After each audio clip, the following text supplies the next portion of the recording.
Everyone says buying a house is the ultimate goal, the American dream, the proof you've made it. But what if I told you that buying a house could actually make you poorer? Yep, I said it, and I know exactly what you're thinking right now. This guy's lost his mind.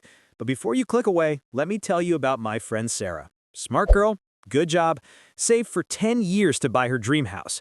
And 3 years later, she told me it was the biggest financial mistake of her life. Stick with me, because I'm about to show you when buying makes you rich and when it secretly bankrupts your future. And I promise you, by the end of this video, you'll never look at real estate the same way again. Let's talk about it. For decades, people were told renting is throwing money away. Buy a house, build equity, secure your future. But here's what nobody talks about. The game has completely changed. Interest rates are wild. Property taxes keep rising. And our lives are different now. We switch careers, we move cities, we value freedom over stuff. So before you sign a 30-year mortgage, you need to understand what game you're really playing, because I'm about to show you something that most people realize way too late. Oh, and real quick, if you want your money to work for you instead of working for your bank until you're 70, smash that like button and subscribe. Trust me, you'll thank me later. All right, let's talk about the dream versus the nightmare nobody mentions. Picture this. You finally buy a house, you get the keys, you post that photo on Instagram with the caption, "Officially a homeowner," with like 17 emojis. Everyone congratulates you. Your parents are proud. You made it, right? Fast forward 6 months, your water heater explodes and floods your basement. $3,000. 2 months later, the roof starts leaking. $8,000. Oh, and property taxes just went up. And your AC died in the middle of July. And the HOA is fining you because your grass is half an inch too tall. Welcome to homeownership. Nobody posts these moments on Instagram. Here's what they don't tell you at the closing table. Mortgage interest is eating you alive. On a typical 30-year loan, you'll pay almost double what you borrowed. That extra money, that's going straight to the bank. And in those first 10 years, most of your payment isn't even going toward owning the house. It's just interest. You're basically renting from the bank, but with extra steps and more risk. Then there's property taxes. Every single year, whether you can afford it or not. The government wants their cut, and they will get it. I had a buddy who bought a house thinking his payment would be $2,000 a month, but he forgot about taxes, insurance, and maintenance. His real cost? Almost $3,500 a month. His budget was destroyed. Here's what separates rich people from everyone else. They don't fall in love with bricks and paint. They fall in love with cash flow. They ask one simple question. Is this making me money or costing me money? And for most people, their house is a black hole that swallows money for 30 years. But wait, you're thinking, Mr. Coin, you're being too negative. What about building equity? Hold that thought. We're going there. But first, we need to talk about the math that your real estate agent definitely didn't show you. When you buy a house, you're locking up a massive amount of capital, money that could be growing and working for you. Let me show you something wild. Let's say you buy a house and put down $50,000. That's 50 grand stuck in your walls. It's not in the stock market earning returns. If you rented instead and invested that $50,000 in a basic index fund, over 10 years, that turns into about $130,000. You just made $80,000 by not buying. But Mr. Coin, I'm building equity. In year 1 of your mortgage on a $300,000 loan, you might build $4,000 of equity while paying $24,000 in payments. That's less than 17% actually going toward owning the house. Meanwhile, that renter who invested, they made way more. And there's more. If your mortgage is $2,000 a month, but you could rent for $1,400, that's $600 extra every month. Invested for 10 years, that's another $120,000. So now we're comparing someone who bought versus someone who rented and invested. The renter could have over $250,000. The buyer has some equity, sure, but they also spent $50,000 on maintenance, repairs, and higher utilities over those 10 years. I know a guy named Marcus, super smart dude. He bought a house at 28 because everyone told them to. His friends who rented, they were throwing money away. 10 years later, Marcus finally did the math. His friends who rented and invested had over $300,000 in assets. Marcus, he had about $120,000 in equity after selling, and that's before real estate fees ate another 7%. He told me, I would have been better off renting and just investing the difference. And he's not wrong. Now, drop a comment and tell me, have you actually calculated the opportunity cost of buying? Because 90% of people haven't. Hidden costs are everywhere. Closing costs can be $10,000 to $15,000. Moving costs, furniture, higher utilities, and the invisible cost nobody talks about. Stress. The stress of that payment. Unexpected repairs. Being tied to one location when a better opportunity comes up. I'm not saying renting is always better, but I am saying most people never actually do the math.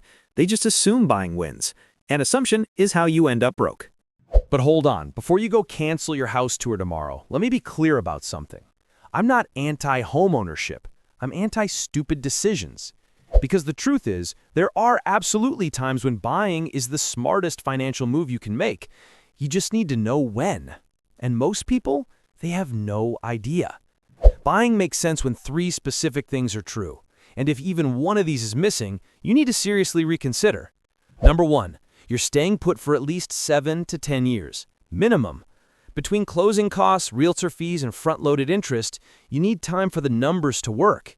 If you sell in 3 years, you might lose money. I've seen it happen. But if you know you're staying, if you've got a stable career and love the area, then time becomes your ally. Number 2, the house doesn't stretch your budget at all. This is where people absolutely destroy themselves. The bank approves them for way more than they should spend. The bank says, you can afford a $600,000 house. And they think that means they should buy a $600,000 house. Here's what the bank doesn't care about: your quality of life, your ability to invest, your emergency fund, your retirement, your mental health, your ability to actually enjoy your life. Just because you can make the payment doesn't mean you should. Here's the rule that wealthy people follow. Your housing cost should be no more than 25% of your take-home pay. 30% maximum, and that's everything: mortgage, taxes, insurance, maintenance, all of it. If buying a house means you're living paycheck to paycheck, eating ramen every night and having a panic attack when your check engine light comes on, you messed up. The house should fit your life, not consume it. Number 3, you're buying strategically, not emotionally. This is the big one. Smart buyers ask questions like, is this area growing? Are companies moving here? Are the schools good? What are the rental rates if I need to rent it out later? Will this place actually appreciate? Done buyers say things like, but it has a pizza oven, or imagine how cool I'll look when people come over, or my parents will be so proud. Your ego is expensive. Don't let it make financial decisions. If you can honestly check all 3 boxes, then yeah, buying might make sense for you. But here's where most people completely miss the point. They think owning a home is building wealth, and that's not quite right. Actually, for most people, it's the opposite. Let me say something that might make you uncomfortable. Your house is not an asset. It's a liability disguised as success. An asset puts money in your pocket. A liability takes money out of your pocket. Does your house pay you every month? No, you pay it. Mortgage, taxes, insurance, repairs, money flowing out. But it's appreciating. Maybe, if you're lucky, if the market doesn't crash, and even if it does, you can't spend that appreciation unless you sell or take out more debt. Here's where wealthy people play a different game. They focus on income-producing real estate, rental properties, real estate investment trusts, short-term rentals. These are assets. They generate cash flow. They pay you. Think about it. You could live in a modest house with a reasonable mortgage and own rental properties that pay you $6,000 a month. That's actual wealth. Or you could own one massive house with a huge mortgage and be stressed every month. That's being house rich and cash poor. I know someone who lives in a regular house worth $300,000 but owns 7 rental properties. His tenants pay him over $12,000 a month. He's actually wealthy. Compare that to someone living in a $1 million house they can barely afford, driving a leased BMW, and having $1,700 in their savings account. They look successful, but they're one emergency away from disaster. The difference is simple. Wealthy people buy properties that make them money. Everyone else buys properties that make them look successful on social media. So when you're thinking about buying, ask yourself if this is going to generate income, or is this just going to look good when my in-laws visit? Be honest, because your bank account will be. And hey, if this is opening your eyes right now, do me a favor. Subscribe and share this with someone who needs to hear it, especially that friend who's about to buy a house just to keep up with everyone else. All right, here we are, the moment of truth. Should you buy a house? And I'm going to give you a framework. 3 questions. Answer them honestly, and you'll know exactly what to do. Question 1. Is this house helping me build wealth, or is it just helping me feel safe? Listen, there's nothing wrong with wanting security. We all want to feel safe. But if you're buying just because you're scared of renting forever, or because you think it's what adults are supposed to do, or because your parents are pressuring you, that's fear talking. That's not strategy. Wealth is built on strategy, not emotions. Fear is expensive. Question 2. Can I still invest at least 20% of my income after buying this house? This is critical. If all your money goes to your house and you can't invest for retirement, can't build an emergency fund, you're sacrificing your future for your present. If the house eats everything, that's not a good deal. That's a trap. Question 3. Am I buying freedom or am I buying a prettier prison?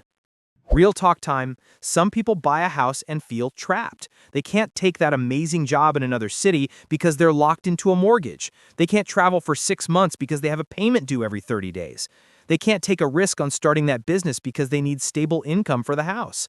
If the house limits your options, is it really worth it? But some people buy and feel free. They love having their own space. They're building equity while living their lives. They have financial breathing room. They're not stressed. Which one are you?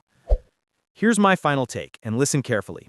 If your answers point to genuine wealth building, if you can actually afford it without killing your future, if you're staying long enough for the math to work, then buy smart. Be strategic. Run the numbers twice. But if you're stretching your budget, if you're not sure about staying, if you're buying to impress people or because you're 32 and feel like you should, then rent proudly. Rent without shame, because you're not losing, you're buying flexibility. You're buying time to invest aggressively and build real wealth.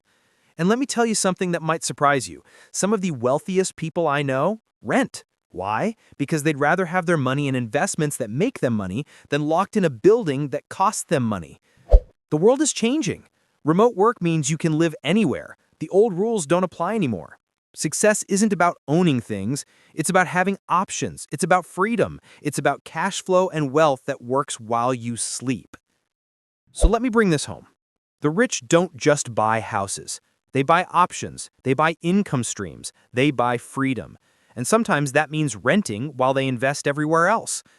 The poor buy obligations. They buy debt. They buy what society tells them to buy without asking questions. You get to choose which one you are. If you want to buy a house, make it a decision based on numbers and strategy, not a default because you turned 30. Not because your friends are buying, not because you want to post about it. Run the math, consider the opportunity cost, think about what you're giving up. Make sure you're not sacrificing your financial future just to meet a social expectation. And if you decide to rent, own that choice with confidence. Invest aggressively. Build wealth in smarter ways. Stay flexible. Save. Travel. Live your life. And when the time is actually right, when you have the resources and stability and strategy, then buy. Buy as a reward, not as a burden. Remember this. Your home is where you live. Your wealth is what sets you free. Don't confuse the two. If this video changed how you think about money, hit that subscribe button right now. Seriously, do it. And share this with someone who's stressing about whether to buy or someone who already bought and is wondering if they made the right choice. And drop a comment. Do you think your home is an asset or a liability? Let's have a real conversation about this. I read every comment. Thanks for watching. I'm Mr. Coin, and I'll see you in the next one. Stay smart, stay free, and remember, it's your money. Make it work for you, not the other way around.